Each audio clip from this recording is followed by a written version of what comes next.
Hello, everyone, and welcome back to Randy's Old Time Radio Shows.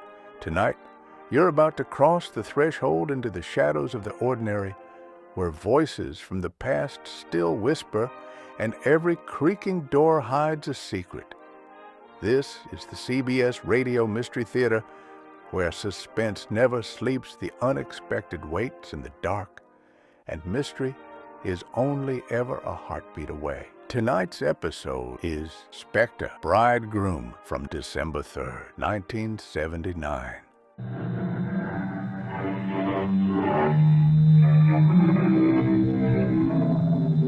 Come in. Welcome. I'm E.G. Marshall. The drama we have produced for your enjoyment is adapted from an original short story called The Specter, Bridegroom. Its author was Washington Irving, born to immigrant English parents in New York City on the 3rd of April, 1783. Many think that he was the prime mover in the introduction of the short story to this country, to be followed by such other masters as Nathaniel Hawthorne, Henry James, and Mark Twain. Forgive me, sir, but I must go. I have a solemn and indispensable engagement. Well, surely you can send someone in your place. It admits of no substitutes. I must attend in person. But why? After all... The worms expect me. The grave is waiting for me. They will bury me at midnight, and I must be there.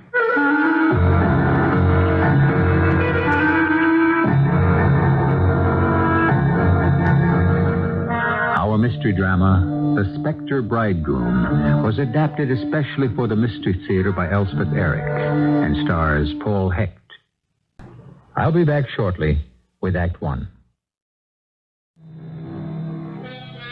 When this young country was struggling to its feet, the idea of a young man devoting himself exclusively to the writing of fiction was regarded as most peculiar and certainly unwise. But Washington Irving set his course early in life and never swerved from it. By the time he reached his 30s, he was not only acclaimed by his own countrymen and immensely popular, he was also hugely loved. Listen now to his story of The Specter Bridegroom.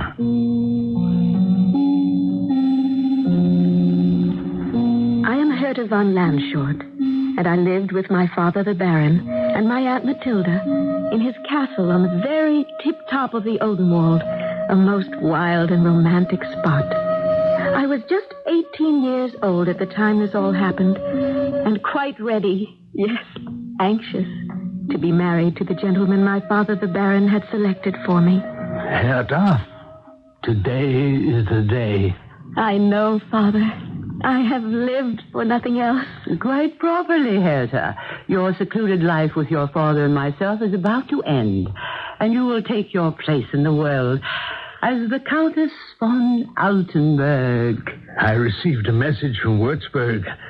Franz von Altenburg was accidentally detained there, but he expects to arrive within the next few hours. Plenty of time to review your toilette once more. Yeah, and time for me to check upon each room of the castle, remind the servants of their duties, count the wine bottles again.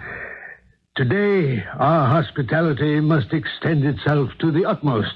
And I shall counsel you, Herta, one last time on how to deport yourself, what to say, what to do, how to receive your expected lover. Listen well to your Aunt Matilda. Even though she never chose to become a bride herself, she knows the proper conduct. I had my chances, you know. In my day, I was known as quite a flirt, a veritable coquette. So I've been told, Aunt Matilda. Which is why I have guarded you so strictly. You may have resented my lectures on decorum. Oh, no. But they were intended to instill in you the ability to attract young men, at the same time to keep them at a distance. Oh, providing, of course, they are properly authorized. No one can criticize your system of upbringing, Matilda. But, allow me some self-satisfaction that I have fathered a daughter with extraordinary beauty. That, too, might well appeal to Franz von Altenburg. Father, may I ask you something perhaps trivial in your eyes? Ask whatever you like, my precious girl. Father, do you think he's handsome? My bridegroom? The day dragged by. My intended bridegroom did not appear. Hour rolled after hour. The sun, which had poured his downward rays upon the rich forest, now just gleamed along the summit of the mountains. We waited. We waited. The last ray of sunshine departed. The bats began to flit by in the twilight. The road leading to the castle grew dimmer and dimmer to the view. Nothing appeared stirring in it. Night closed in. An hour ago, I thought I saw the Count and his attendants. I thought I heard the sound of horns floating from the valley. Some horsemen advanced along the road, but suddenly they turned off in a different direction entirely. Since then, there's been nothing. No sound of horns, no sound of horses' hooves, no sound of voices. Nothing. He's not coming. Brother, what am I to tell the servants? What of the banquet they have spent 3 days preparing? Matilda, give orders for the feast to commence. Without the guest of honor? Without him. He's not coming. Tell them all to seat themselves at the table. Tell the servants to pour the wine, bring in the delicacies. Oh, how are we to go through with this farce, this travesty? The best way we can. Go, Matilda. Seat the guests. Summon the servants. Let the banquet begin. Herta and I will join you in a moment or two. It's intolerable. Unendurable. He doesn't want me. No, my child. He has reconsidered, and he doesn't want me. There may be an acceptable explanation. You had a message from Würzburg, and Würzburg is not so far from here. He could have covered the distance long before now. Yes, that's true enough. There can be but one reason why he has not arrived. He has reconsidered, and he does not want me. Oh, my darling child. Someone has told him that I am not worthy, that my intelligence is insufficient, that my appearance is unattractive. Oh, no one could say such things. They have told him that I am undesirable, and he has changed his mind. He is not coming. He does not want me. No. Oh, yes, Father. We must face the truth. Brother, the guests are seated. Herta? Come, my child. We must brazen it out one way or another. Come, Herta. What's that? A horn. I heard a horn. Do you think... Could it be? He's here. Franz von Altenburg is here. Admit him, brother. Go to the door and let him in. Oh, praise the good Lord. Aunt Matilda, do you think... Who else could it be, my darling? Welcome, my dear Count von Altenburg. I am the Baron von Landshort. Welcome to our home. Come in. I am sorry. So very sorry. No need to be sorry, my dear fellow. Not now, not at this joyful moment. No need at all. To break in upon you like this. I listen to no apologies, not at this happy time. Come, let me present you to my sister, Matilda. Count von Altenburg. And this, dear Franz, I may call you Franz, I trust, under the circumstances. This, Franz, is my daughter. My daughter, Herta. Herta. I am so happy. We are all so happy that you are here. So very happy. I, too. I am so very happy that I am here. Well, why are we standing here like ninnies? Oh, yes. The table is all set for you, Count van Oldenburg. The guests have taken their places. Everyone will be impatient to greet my daughter's intended husband. Count Franz, will you give Herta your arm? With pleasure. Yes, certainly. Would you permit me, Herta? Oh, yes. Oh, yes.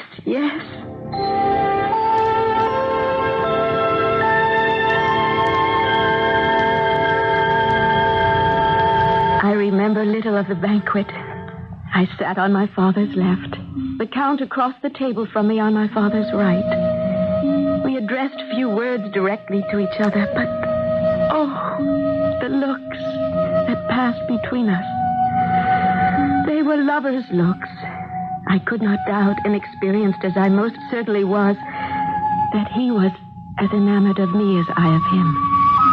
And I had been a fool to worry that he might be less than handsome. And yet, as the feast progressed, he seemed to grow dejected, ill at ease, and finally downright melancholy. A tiny tremor ran through my frame as, with a somber look, he rose from his seat. Baron, ladies and gentlemen, all. What is it, my dear Count? Yeah. It is with the utmost regret, with grief, with sorrow that I say farewell to you. What's that you say? Farewell. Leave the castle at midnight? Why, everything was prepared for your reception. A chamber is ready for you if you wish to retire. I'm sorry, Baron, it cannot be. I must lay my head in a different chamber this night. You cannot mean what you say. Franz, I beg of you. Don't leave us, not now. We have waited so long. Why are you doing this? You must have a reason. There must be a reason for your going. I could have sworn that you and I... There is a reason for my leaving you. Then in heaven's name, tell us. I have a solemn and indispensable engagement. Well, can you not send someone in your place? It admits of no substitute. I must attend in person. I must return to Würzburg Cathedral. Well, yes, but not until tomorrow. Tomorrow you will take your bride to the cathedral in Würzburg. My engagement is with no bride. What is he saying? Then what? What does he do? Then who? The worms. The worms expect me. I am a dead man. My body lies at Würzburg. At midnight, I am to be buried. What are you saying? The grave is waiting for me. I must keep my appointment.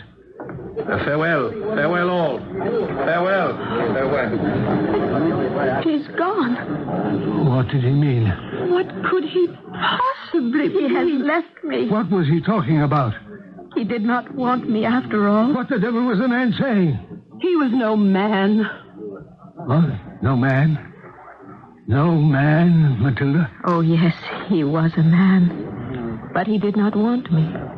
If not a man, Matilda, what was he? A specter. A specter? What are you saying, woman? No, he was no specter. He was to be my bridegroom. He was a specter. The specter of a bridegroom.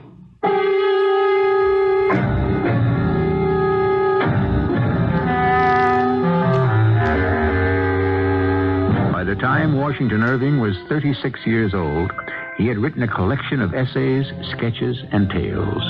They were published in 1819 under the title of The Sketchbook and made Irving something of a celebrity. There were only 3 stories in the sketchbook.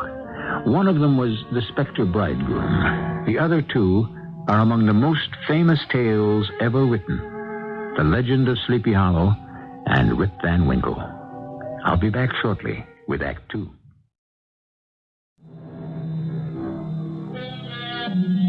You are listening to a tale of horror and romance, an irresistible combination, especially when told in the well-known Gothic style. So-called Gothic stories were enormously popular in Washington Irving's day, and they have continued to be in demand by the reading public, and now the listening public. It is good to remember that the Gothic romance was assisted into the world by an American, Mr. Washington Irving.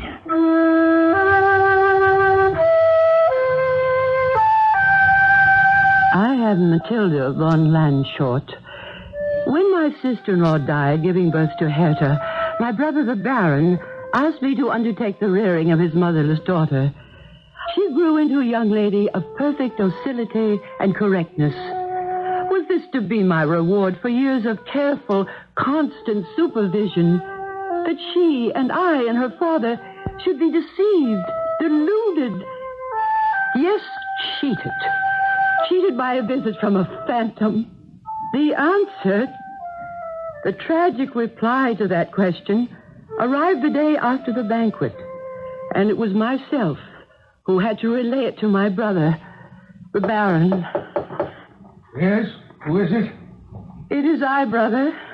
Matilda? Enter. Oh, brother dear. Yes. What is it, Matilda?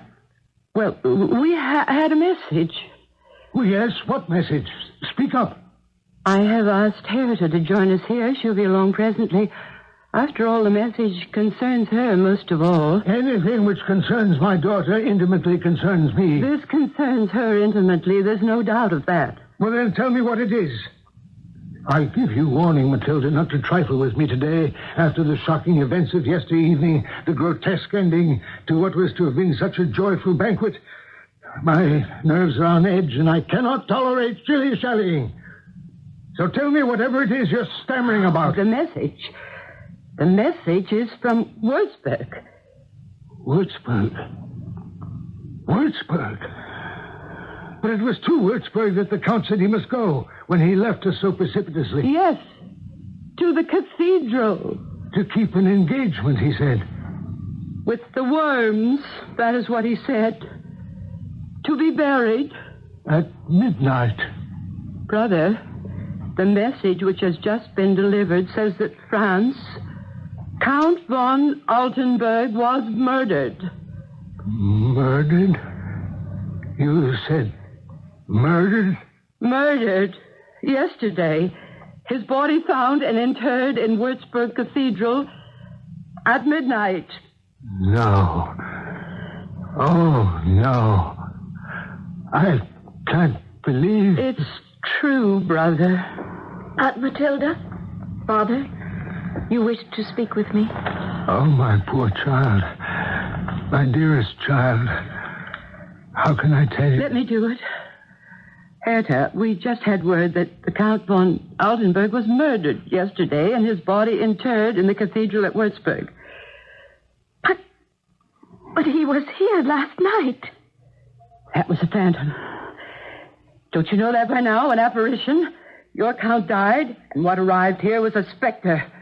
A specter bridegroom. You can well imagine the dismay that settled upon the castle.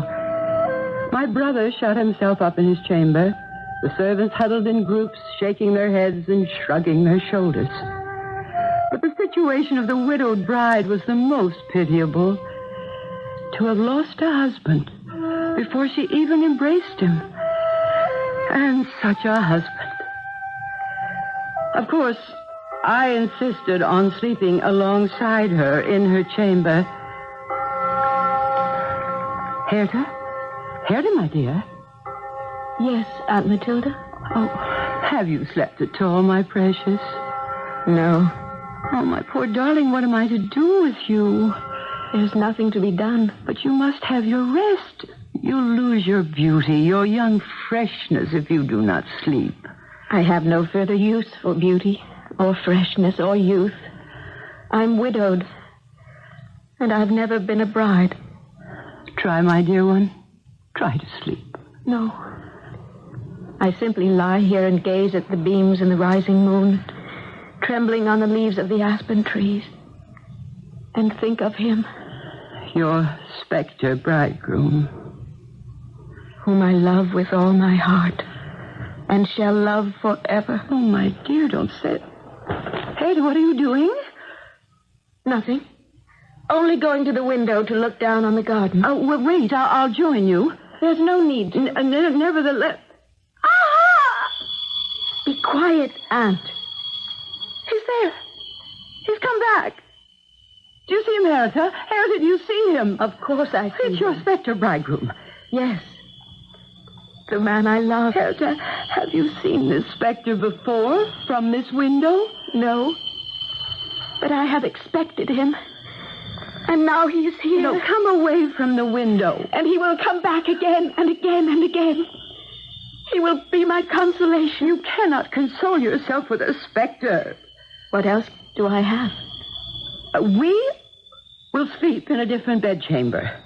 Oh, no, Aunt Matilda. I refuse to sleep here again. We'll move to another wing of the castle, you and I. You may sleep wherever you like, Aunt. I shall sleep here. Young lady, are you defying me? I suppose I am.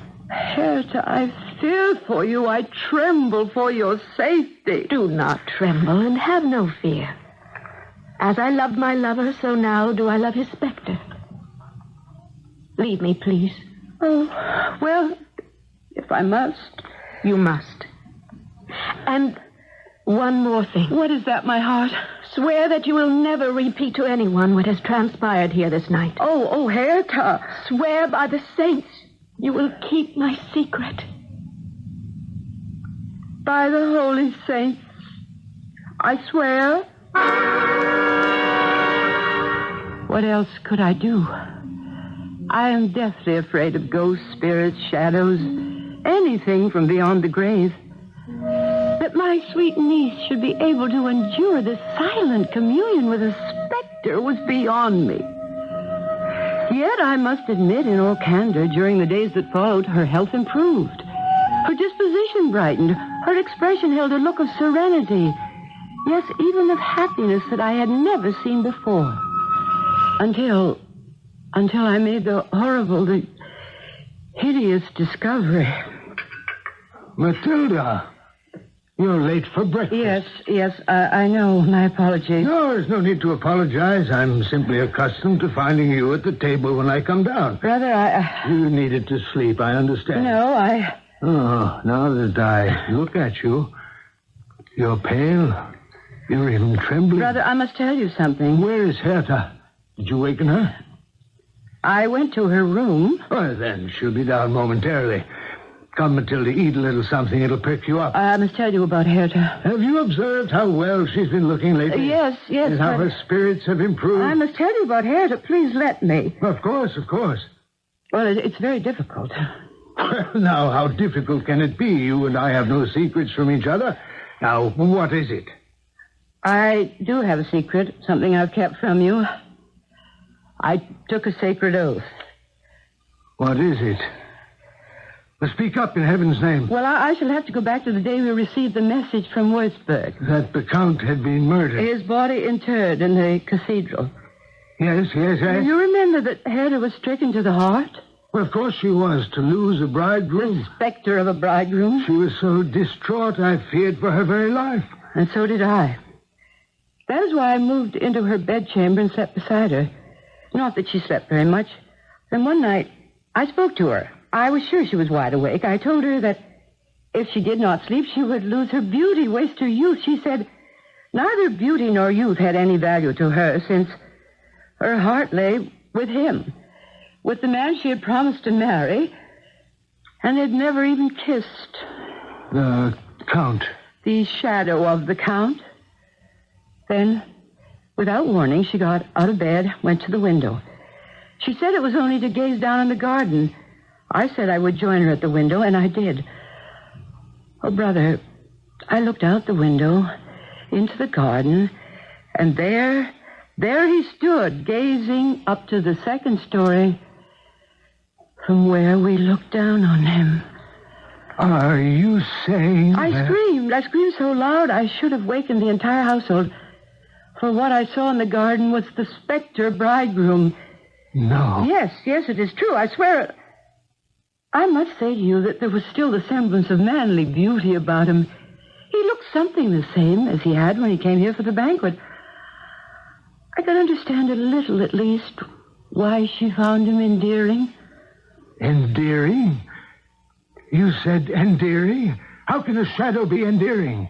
I said as much to her, and she replied, I shall never forget her words. She said, where the substance is not to be had, the shadow must suffice. Good Lord. Moreover, she said she expected him to return night after night, again and again, and she would observe him from her window. She said he would be your consolation. And did he? Did he come again? I think he must have.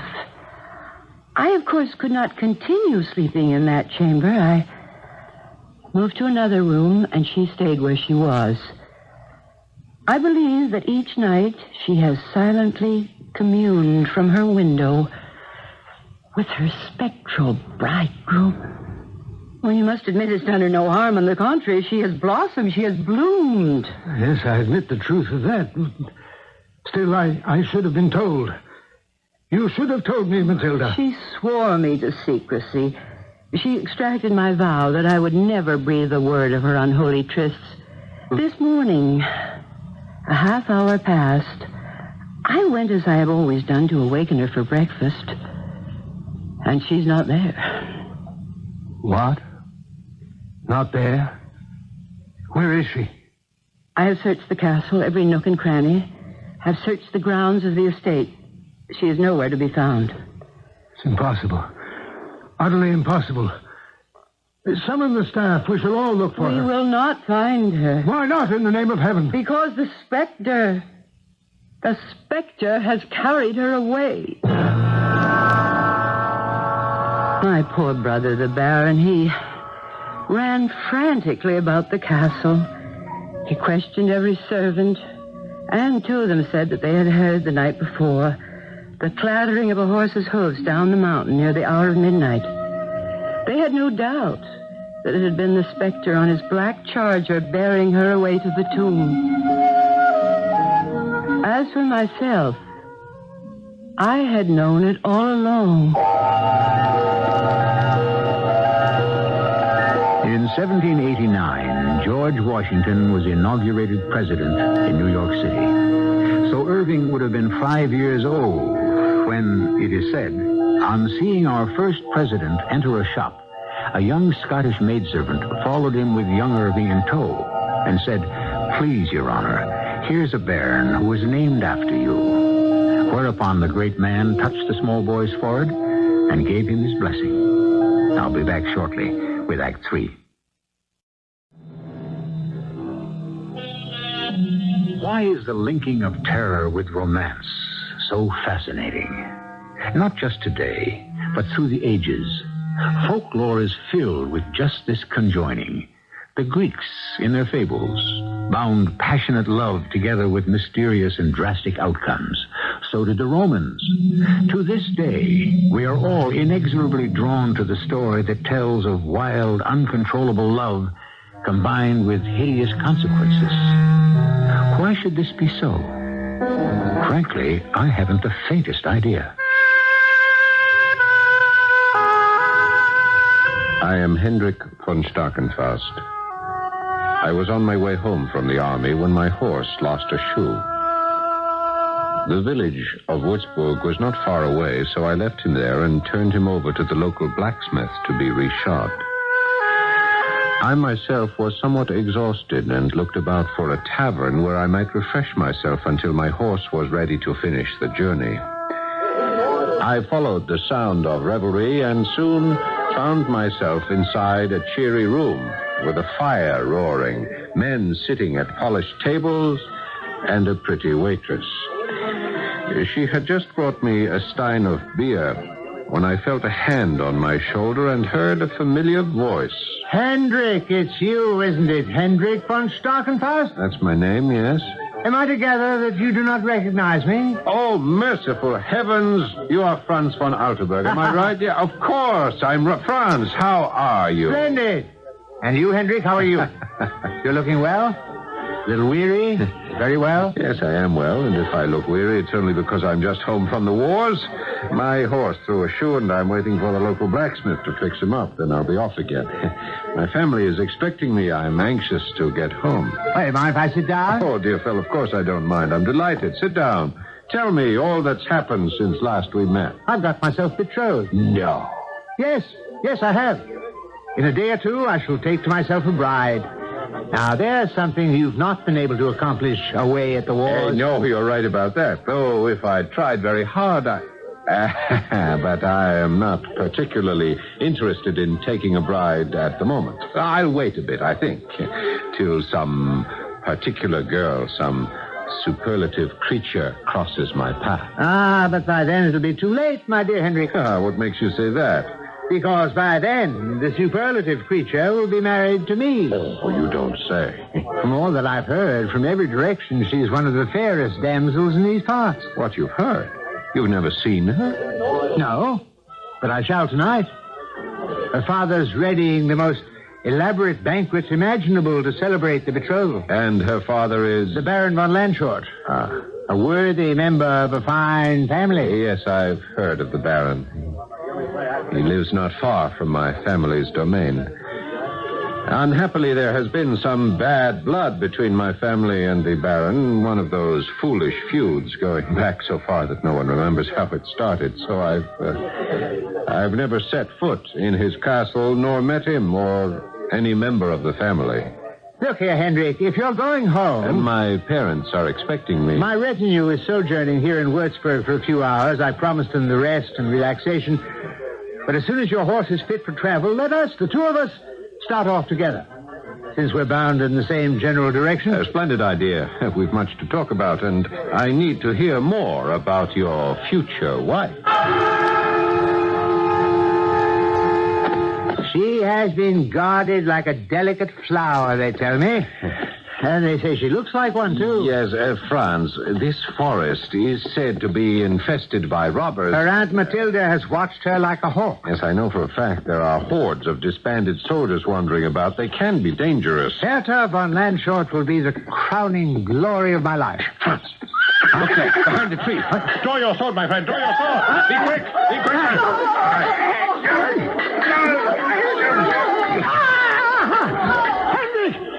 Henry! I'm wounded! Henry! Help me! Help! I'm stricken, Henry. Help me. The retainers are approaching, Franz. Badly stricken. The robbers heard them and they have fled. No, it's too late. It's too late. No. Don't try to lift me. It hurts too much. What can I do? Tell me. Go to the castle of the Baron of Landshort and tell them. Explain. Say why I cannot keep my appointment with my bride. You will do this, Hendrik. Franz. Else I shall not sleep quiet in my grave. I promise. You have my word. Here, take my hand. You have my pledge. My beautiful bride. My fair one. Franz. She waits for me. She wait. Bring me my horse. I shall mount. Yes, I shall mount and ride. Rest. Here it is. Can you leg up, someone? Up into the saddle. Reins in my hands. The spurs press into my horse's sides. Now, forward. Slow trot. Fast trot. Into a canter. Now a gallop. Faster.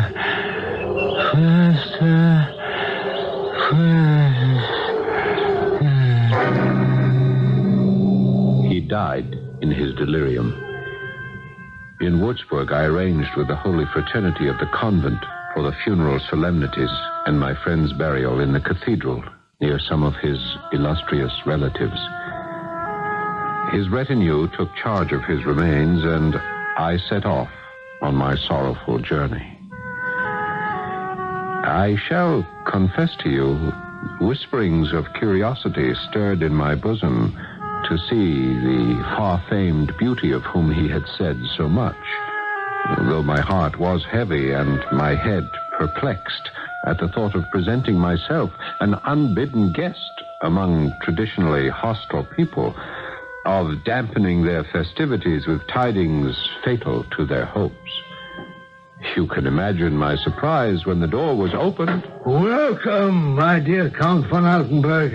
I am the Baron von Landshort. Welcome to our home. I am sorry. I am so very sorry. No, there's no need to be sorry. Not at this joyful moment. To break in upon you like this. Let me present you to my sister, Matilda. Count von Altenburg. And This is my daughter, Herta. Herta. I am so happy. We are all so happy that at last you are here. So very happy. I, too. I am so very happy that I am here.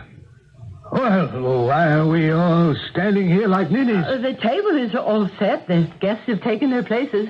We were simply waiting for you. We were certain you would arrive. And now you see, here you are. So without further delay, shall we go into the banquet hall? Everyone is impatient to greet my daughter's intended husband. Count, will you give Herta your arm? I? Oh, with pleasure. Yes, certainly. Would you permit me, Herta? Oh, yes. Yes. I scarce remember the banquet. I suppose I conducted some sort of conversation with my dinner partners. But my eyes kept straying to the beautiful girl across the table from me. And her eyes strayed too. Believe me, every glance of mine was returned. I dared hope with the same feeling of tenderness behind them that inspired mine. The situation was unbearable. I was an impostor, a deceiver. I had usurped the life of my friend. Suddenly, I rose from the table. Baron, ladies, gentlemen, it is with great regret, great grief, that I say farewell. Leave us at midnight? Why, everything was prepared for your reception. A chamber is ready for your reception. A chamber is ready for you if you wish to retire. It cannot be. I must lay my head in a different chamber this night. Don't leave. We've waited so long. Why are you doing this? There must be a reason for your desertion. I could have sworn that you and I... Yes, there is a reason. I have a solemn and indispensable engagement. Well, can you not send someone in your place? It admits of no substitutes. I must attend in person. I must return to Würzburg Cathedral. Not until tomorrow. Then you will take your bride there. My engagement is with no bride. Well, then what? Who then? The worms. The worms expect me. I am a dead man. My body lies at Würzburg. At midnight, I am to be buried. What are you saying? The grave is waiting for me. Farewell. Farewell. It was a stammering exit. I was trying to tell them that I was not Franz von Altenburg, that I was not the husband they planned for their daughter, but simply his friend who had held him while he died.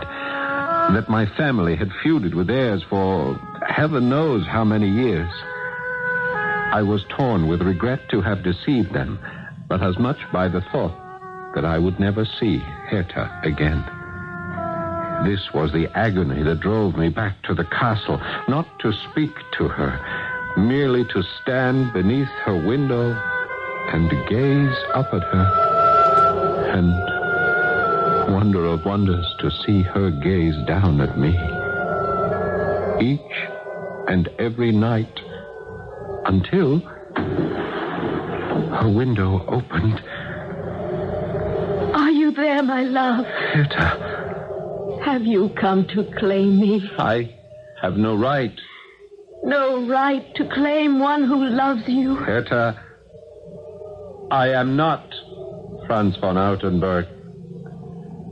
You are not? No, I am Hendrik von Starkenfast. My family's domain is nearby, but our ancestors have not acknowledged one another for years and years.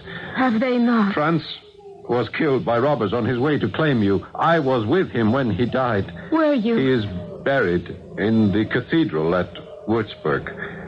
I came here that first evening to tell you that. Did you? But then when I saw you, I lost my heart to you. Did you indeed? I could not bear to blurt out what I have told you. I was so afraid. Afraid of me? Afraid that you would despise me. Afraid that I could never make you love me. But after all these nights, these silent trysts, when you looked down on me in the garden and I looked up at you, I have dared to hope. Hope plucks at my heart that you... that you... Yes, that you do love me, even as I love you. I am going to close tight the window now, Henry. Herta. In 10 minutes, I will come to you in the garden. And you will carry me off to the cathedral at Würzburg. We were married in Würzburg. And when all was explained, all was forgiven. And the revels were resumed. Aunt Matilda confided in me that she was so relieved that I was not, had never been, a specter. She would have pardoned me anything at all. As for the Baron, well, let him speak for himself. I am, on the whole, well pleased with my son-in-law. He's gallant, he's generous, and he's very, very rich.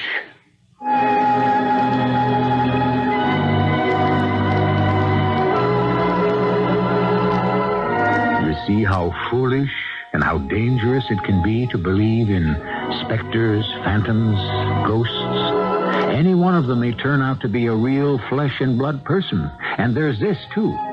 Besides being a real person, he might also turn out to be very, very rich. Think about that. I'll be back shortly. The Gothic tale is international. Starting with the Castle of Otranto by the Englishman Horace Walpole, it was followed and improved upon by Honoré de Balzac in France. In America, the form was carried on by Washington Irving and brought to a peak by the genius of Edgar Allan Poe. It may be foolish and dangerous to believe in specters, but it certainly is fun to listen to them. Our cast included Paul Hecht, Robert Dryden, Grace Matthews, and Patsy Bruder. The entire production was under the direction of Hyman Brown. Well, folks, that's all for this episode here on Randy's Old Time Radio Shows. Now, bringing these golden oldies back to life takes no small amount of time and effort from our good friend Randy, cleaning up the audio, converting the files, and making sure each show has the best audio possible. If you've enjoyed the program and you'd like to help keep these classics on the airwaves night after night, why not consider a small donation? Every penny goes straight to supporting Randy's work and helping this channel stay on the air. You'll find the links down in the description below. And for those of you kind souls who've already given, Randy tips his fedora to you. Your support truly keeps this old radio spirit alive. Thanks ever so much. And until next time, keep those dials tuned and keep the memories rolling.